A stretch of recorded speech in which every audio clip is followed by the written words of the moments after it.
Bonsoir et bienvenue au Coin du Feu, le podcast centré sur la peur et l'horreur, le fantastique et tout le toin-toin. Quelle belle mise en ambiance de Maxime Robinet que d'utiliser l'expression toin-toin dans un podcast centré sur la peur. Alors, l'émission d'aujourd'hui va parler, comme j'en avais parlé dans le dernier épisode, l'épisode 3, ça va parler des extraterrestres et de pourquoi j'en ai peur alors que c'est complètement con. Et c'est vraiment complètement con. Avant de commencer, je tiens quand même à dire que je ne crois pas à la possibilité d'extraterrestres et d'un complot gouvernemental autour de la présence d'extraterrestres sur Terre. Voilà, que ce soit clair. Si vous y croyez, grand bien vous en fasse, mais je n'y crois pas. Maintenant, ce n'est pas pour autant que je n'en ai pas peur. Ça me fait rire. Je vais vous dire déjà ce qui me fait peur. C'est l'idée de voir quelque chose de très physiquement proche d'un humain, mais suffisamment différent dans les traits du visage et les proportions physiques pour gravement me déranger. Donc l'exemple typique, ce sont les petits gris. Alors je ne sais pas si vous connaissez les petits gris, ce ne sont pas des escargots. Les petits gris, c'est le format d'alien de base de Roswell notamment. Donc c'est une créature qui a des membres assez longs et fins, donc des jambes et des bras assez longs et fins, un petit corps très maigre et une tête un petit peu surdimensionnée avec des grands yeux noirs et généralement pas de nez, juste des trous, voire pas du tout d'orifice pour le nez, et une petite bouche. Et cette image me fait peur. Alors, à l'heure actuelle, vous avez certainement vu des films comme Paul ou d'autres trucs comme ça où ils ridiculisent un petit peu cette image-là. Il y a Scary Movie 3 aussi. Et oui, c'est vrai, maintenant ça fait moins peur, mais quand j'étais petit, j'ai vu plusieurs choses qui m'ont terrorisé. Alors, l'un des trucs qui m'a terrorisé, c'est... Alors déjà, il y avait E.T., rien que le film E.T., vous savez, cette scène où il est dans une cabane de jardin, je crois, et le garçon lui lance une balle et E.T. relance la balle. Ça me terrorisait. Purement et simplement. Et celui qui m'a réellement terrorisé, alors il faut savoir que j'étais en primaire, je crois que j'étais en CM1, et ils nous ont montré Mars Attack. Putain de Mars Attack. Alors si vous n'avez pas vu Mars Attack, regardez-le, c'est un Tim Burton très sympathique, dans lequel des martiens attaquent la Terre. Alors c'est une comédie, faut le savoir, mais le design des extraterrestres est immonde. Tapez Mars Attack, vous verrez. C'est basiquement un crâne humain avec un énorme cerveau et des yeux globuleux. Et voilà, ils sont squelettiques et ils sont dégueulasses. Et ça m'a traumatisé. Ce film m'a traumatisé, c'est-à-dire que pendant des semaines, je faisais des cauchemars, à tel point que ma mère, à un moment, je m'étais réveillé la nuit et tout, et elle m'avait fait un chocolat chaud pour me rassurer, et elle m'avait fait dessiner le monstre pour après que je le ridiculise en lui rajoutant genre une fausse moustache, des trucs, etc. Et là-dessus, elle m'a vachement bien aidé, ça m'a vachement aidé d'imaginer en fait ma phobie de manière ridicule. Et dans les rêves que je faisais, forcément, ils coupaient la tête de mes parents et je voyais la tête de mes parents parler, etc. Il y a ça dans le film, basiquement. Et c'est surtout cette puissance qu'ils ont dans le film de réduire à néant, en squelette, n'importe quel humain, en un seul tir de leur pistolet laser. Et à cette époque, c'était simplement une peur, comme je vous ai dit, physique. Peur de cette apparence glauque et inconnue, mais en même temps suffisamment proche de nous pour que ce soit très malaisant.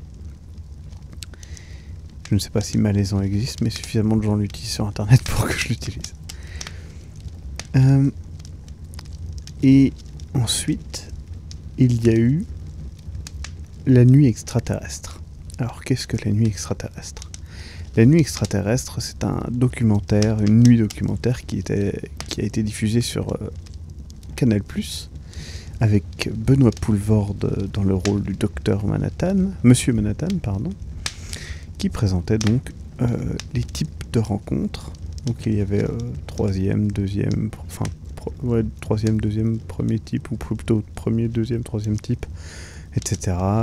Et c'était globalement c'est drôle, et ça se fout de la gueule du phénomène extraterrestre, hein, il faut le dire. Mais il y a des extraits qui m'ont réellement terrorisé. Alors, justement, le but de cet épisode, c'est de passer en revue ces moments et de partager avec vous ces moments de peur. Du coup, cette intro est un petit peu longue, mais ce n'est pas grave. Le premier exemple, c'est une famille qui, tout bêtement, se filme ou se prend en photo, peu importe. Je crois que c'est se prend en photo. Alors, il faut savoir que nous, on est habitués au numérique, mais à l'époque, c'était les années 90, il n'y avait pas le numérique, et quand on prenait une photo, on ne savait pas ce que ça allait donner. Il fallait la faire développer. Et donc il prenait une photo de sa famille, enfin le mec prenait une photo de sa famille sur un canapé, avec derrière le canapé une grande baie vitrée, ou une fenêtre, peu importe. Et le mec développait la photo, et derrière, on pouvait apercevoir clairement la tête d'une créature humanoïde, mais clairement pas humaine, qui dépassait et qui regardait par la fenêtre avec des yeux brillants. Et en fait, ce qui me fait peur là-dedans, c'est le principe de... La créature n'a pas fait de mal, et elle voulait peut-être pas de mal, mais elle était là. Elle était là sous les yeux de tous les gens qui regardaient, mais personne ne l'a vue, et on s'en rend compte après. Et ça marche super bien. Il y a quelques films qui l'ont utilisé, et je trouve que c'est brillant. Ça marche toujours. Et donc ça me terrorisait, puisque dans ma maison, il y avait une grande fenêtre dans la cuisine qui plus est, par la suite, a été transformée en baie vitrée. Et j'avais donc une grande baie vitrée qui donnait sur le jardin, qui était absolument sombre la nuit, et je n'osais même pas regarder. J'avais peur tout simplement de voir, un extraterrestre, une créature humanoïde qui rendrait mon regard depuis l'obscurité, et je sais pas, est-ce qu'il rentrerait, est-ce qu'il me fixerait, qu'est-ce qu'il ferait? Juste le fait de voir quelqu'un en fait me terroriserait. Donc voilà, c'était le premier exemple. J'espère que vous comprendrez que ça me faisait assez peur. Le deuxième exemple est assez similaire, et ça vient du film... Alors je ne sais plus c'est quel film. C'est avec Christopher Walken. Et je crois que le film s'appelle Intruder ou un truc comme ça. Dans le film, peu importe. Je l'ai pas vu, le film, je précise. J'en ai trop peur. Je crois que le film n'est pas terrible, mais bref. C'est un film où ça parle d'abduction. Alors si vous ne savez pas ce que c'est une abduction, c'est simplement un enlèvement extraterrestre. C'est ça, une abduction. Donc le mec a des hallucinations, il voit des extraterrestres, mais ils ont plusieurs formes, les extraterrestres. Mais il y a une scène où il est dans son lit et il regarde de manière très intense le coin de la pièce, l'autre bout de la pièce par rapport à l'endroit où il est, où il y a une armoire. Et il y a un espace derrière l'armoire qui fait qu'il a un angle mort par rapport à l'arrière de l'armoire. Et il regarde intensément, on revoit son visage, et là, on voit de derrière l'armoire deux mains arriver et un visage d'extraterrestre se révéler. Et alors, qui sort et qui regarde le héros. Et cette scène, rien que d'y penser là, j'ai des frissons. Ça me glace le sang, Tout simplement parce que quand j'étais petit, dans ma chambre, à l'autre côté de la pièce, il y avait une armoire avec largement un coin à angle mort où on pouvait clairement mettre quelqu'un. Même moi, à l'heure actuelle, je tiendrais. Et j'avais juste peur à la nuit, puisqu'il y avait la fenêtre juste à côté. Donc je pouvais entreapercevoir ce coin dans l'ombre, qui était plus sombre que le reste de la pièce. Et j'imaginais très facilement quelque chose s'y glisser et attendre que je m'endorme, et qui, alors que je n'étais pas tout à fait endormi, regardait en ma direction pour vérifier si je dormais ou pas. Et je peux vous assurer qu'il y a plus d'une nuit où j'étais dans ma couette en train de fixer ce coin en me disant allez, il y a rien, et en même temps d'être terrorisé à l'idée que la moindre chose passe sa tête. Le troisième exemple qui me fait peur concerne encore une fois un petit peu les abductions. En fait, il parle dans ce reportage d'une méthode, donc je crois que ça s'appelle la régression psychologique, je sais plus, bref, la psychanalyse régressive, un truc dans le genre. Et donc il consiste à hypnotiser une personne et à lui faire revivre des souvenirs, tout simplement, et elle les communique. Et donc il y a un premier exemple d'une femme qui raconte un moment dont elle a perdu la mémoire.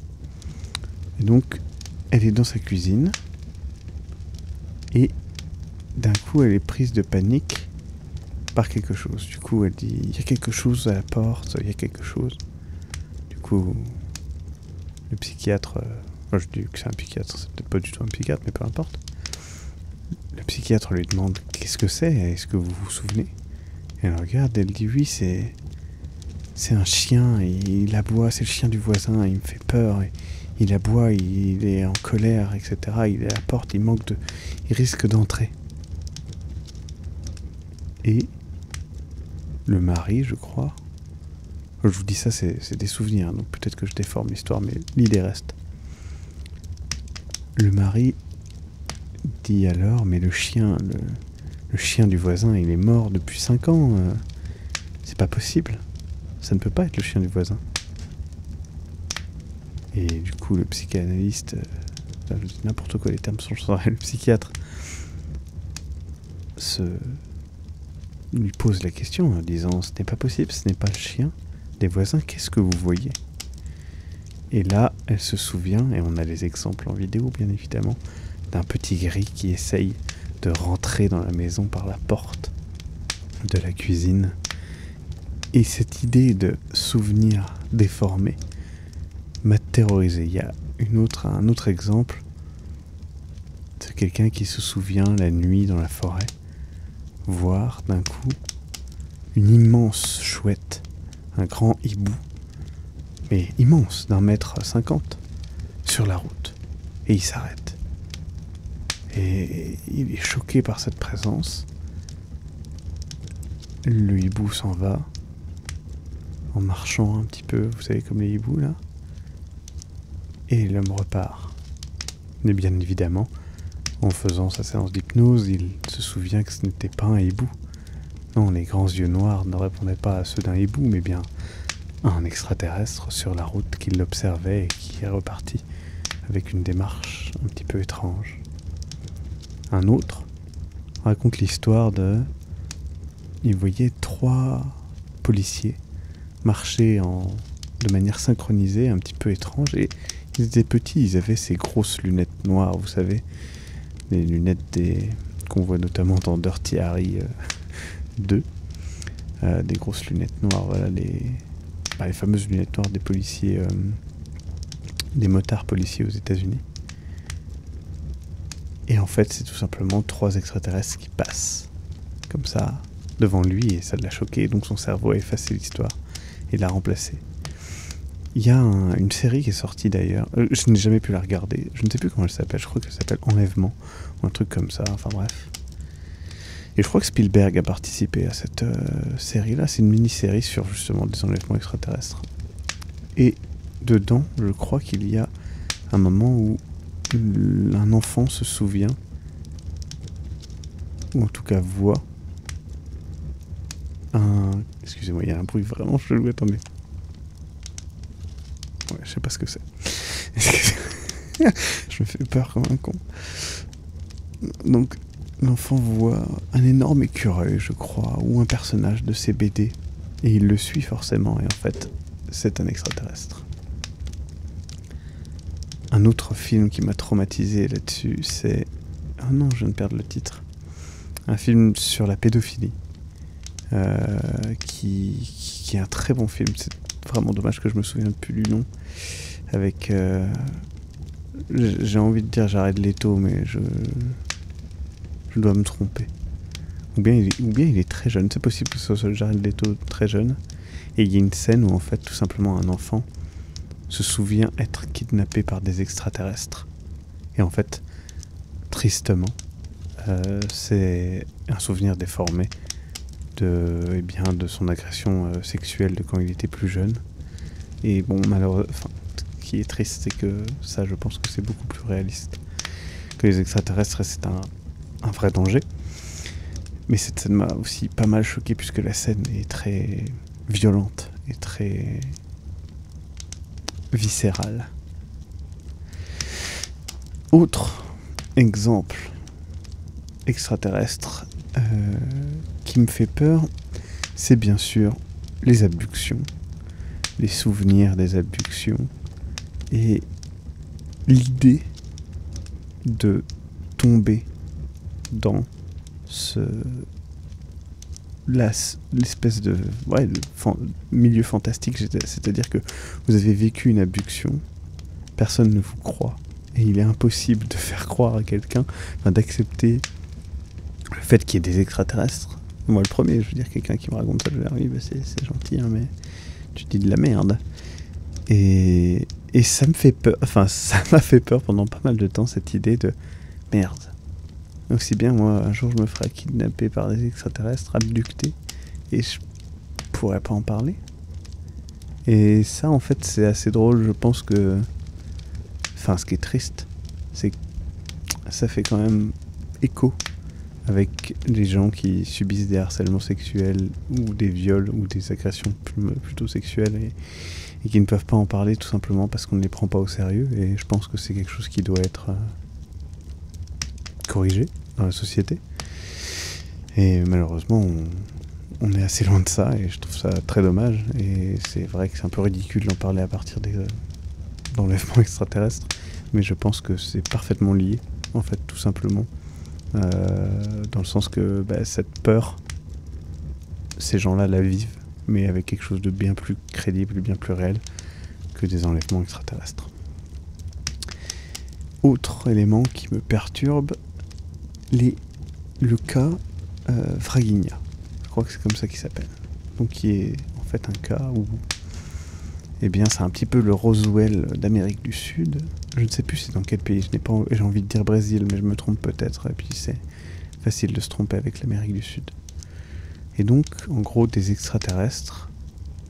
un extraterrestre aurait été vu, recueilli par une famille, puis emmené dans un hôpital, et il y a plein de témoignages qui se recoupent.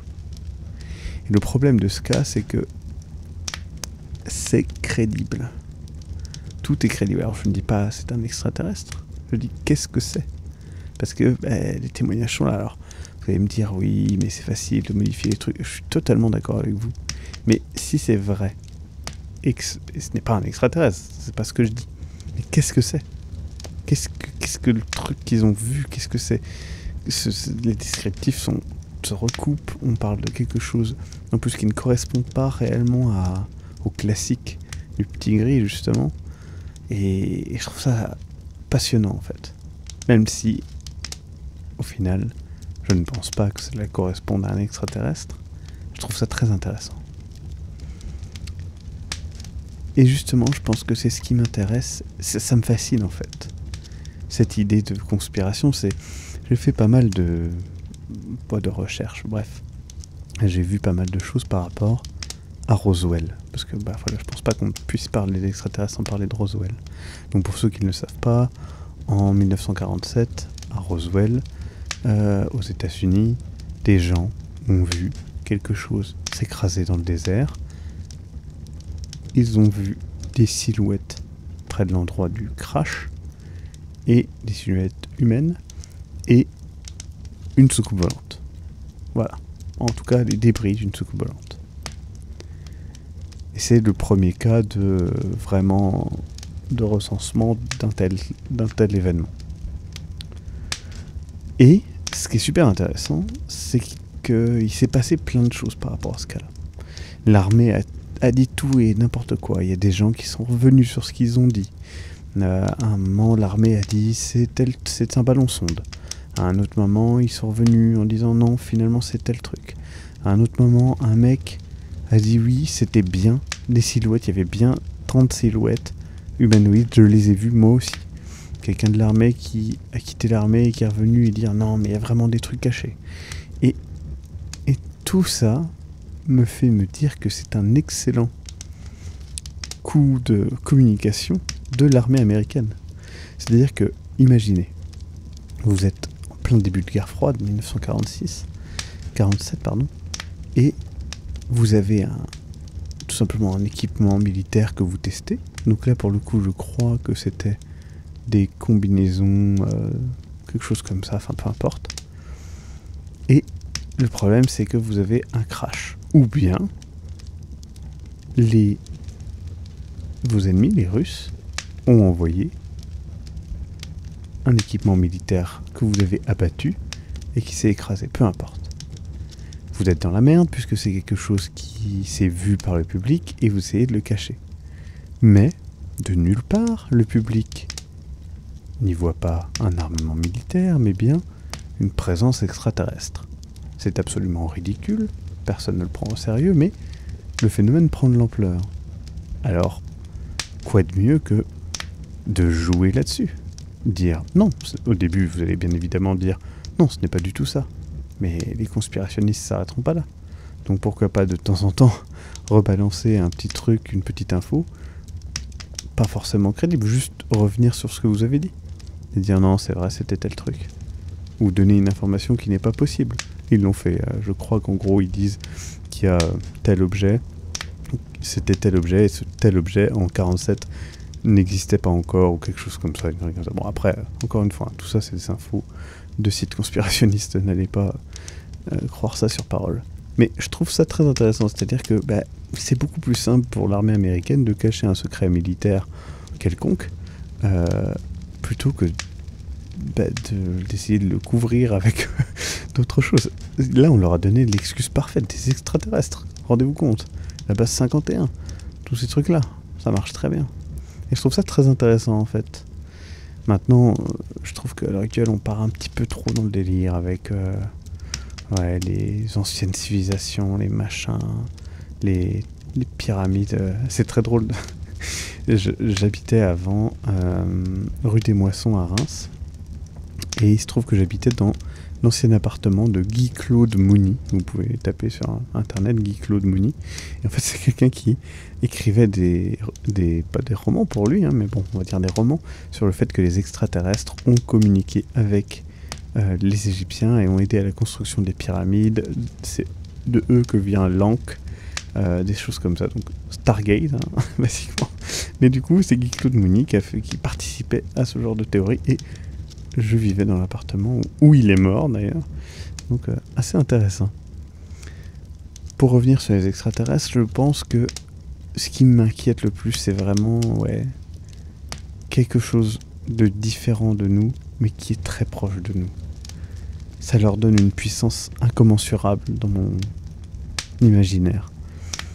Alien, par exemple, le film Alien, me fait moins peur parce qu'en fait, il est tellement fort, cet alien, ce xénomorphe, que il est trop fort. C'est un monstre. C'est Godzilla. Alors, un plus petit. Il est invincible. Son sang, c'est de l'acide. Voilà, ça me fait pas peur en fait. Enfin, évidemment que dans la réalité, j'aurais peur. Mais comme j'aurais peur face à un ours, je peux pas tuer un ours. Je peux pas tuer un xénomorphe. Bon, Kiff kiff bourricot, ma gueule. Donc ça me fait pas très peur. Par contre, l'idée qu'il y ait une autre civilisation qui nous observe, et pourquoi ils nous observeraient? Et vous voyez ça, je trouve ça malsain. Il y a quelque chose de malsain, ils nous enlèvent et ils nous auscultent avec leurs trucs chelous. Il y a un extrait d'un film qui est très violent aussi, où il y a une abduction. Il y a le mec qui se fait mettre une sorte de bâche en plastique dessus, qui se met à vide, donc vous voyez, ça fait comme un emballage à vide sur lui, et ça l'étouffe aussi, et il pénètre avec des trucs chelous, voilà. Ça c'est un peu les classiques. Bon, ça c'est pas que ça me fait moins peur, mais c'est un peu plus ridicule, je dirais. Mais cette idée de créatures malsaines, et là-dessus, c'est vrai que Lovecraft a fait des choses pas trop mal avec notamment les Migo, les Fungi Yugoth, comme ça s'appelle. Ça, je vous conseille notamment de lire celui qui chuchotait dans les ténèbres de Lovecraft, où on voit justement quelque chose d'extrêmement intelligent, qui est étonnamment proche de nous, et qui peut même se faire passer pour nous, mais qui a des buts beaucoup plus malsains et qui utilise des artifices malsains et malaisants. Encore une fois ce terme. Donc ouais, je pense que moi c'est ça qui me fait peur. C'est leur proximité physique et leur intelligence et ce côté malsain qui en fait n'est que le reflet de notre côté malsain, je pense. C'est vrai que, voilà, on le sait tous, il y a cette bête en nous, ce côté malsain qui a beaucoup plus chez certains que d'autres, évidemment. Mais on l'a tous un petit peu en nous, ce côté... ouais, malsain, c'est le mot. Et c'est ça, en fait, je pense, qui me fait peur. C'est que je mets un masque d'extraterrestre, parce que quand le physique rejoint le mental, c'est beaucoup plus facile pour nous. Et du coup, un visage déformé, et horrible et inquiétant, forcément ça fait peur. Alors, si derrière il y a ce visage, derrière ce visage, il y a quelque chose d'aussi malsain que le visage, ça semble évident. Il est intéressant aussi de noter que dans pas mal pas de religion, mais de civilisation, il y a cette idée de la créature avec des grands yeux noirs et un visage blanc, ou en tout cas clair, et des grandes dents, des choses comme ça. C'est les skinwalkers, je crois que ça s'appelle, dans la culture amérindienne, où en fait ce sont des créatures, bon ça se rapproche du Wendigo, mais c'est des créatures qui peuvent prendre l'apparence d'humains, mais qui ont des yeux assez noirs et une peau assez blanche, et il y a ça dans d'autres cultures, je crois, et je pense que ça fait référence tout simplement à quelque chose qu'on verrait dans le noir, donc pour qu'il ait la peau blanche, des grands yeux noirs, parce que bien tout simplement c'est un côté très agressif chez l'animal. Quand un chat par exemple a les yeux totalement noirs, c'est qu'il est prêt à bondir, et je pense que c'est la même chose pour un tigre, un chien ou un ours. Ce côté des yeux noirs par rapport à nous, la zone blanche est très visible dans l'œil. Et tout simplement, les grandes dents, c'est quelque chose qui fait peur à tous. Si on regarde, ça se rapproche aussi du visage d'un requin. Un requin, c'est des grands yeux morts, avec une bouche carnassière et une peau blanche. Ça fait peur. Et en tout cas, je trouve ça très intéressant de voir que on y croit quand même un petit peu. Il y a quand même beaucoup de gens qui croient aux ovnis, aux extraterrestres. Et alors quand je dis extraterrestre, encore une fois, je le rappelle, l'extraterrestre sur Terre. Je ne doute pas d'une vie extraterrestre ailleurs qui prenne quelconque forme ou qui ait vécu à une quelconque époque présente, passée ou future, mais qui est inaccessible et pas forcément organisée en civilisation et qui ne peut pas forcément communiquer. Ça peut être, je sais pas, une algue ou je sais pas, un truc comme ça. Et je pense qu'il est évident qu'un jour la science permettra de prouver que oui, c'est possible, ou oui, ça existe. Maintenant, non, je ne vois pas des petits gris arriver chez nous. Un autre exemple, je reviens un petit peu là-dessus, c'est... Je sais pas si vous avez entendu parler de l'histoire des... Les Men in Black, justement. L'origine des Men in Black.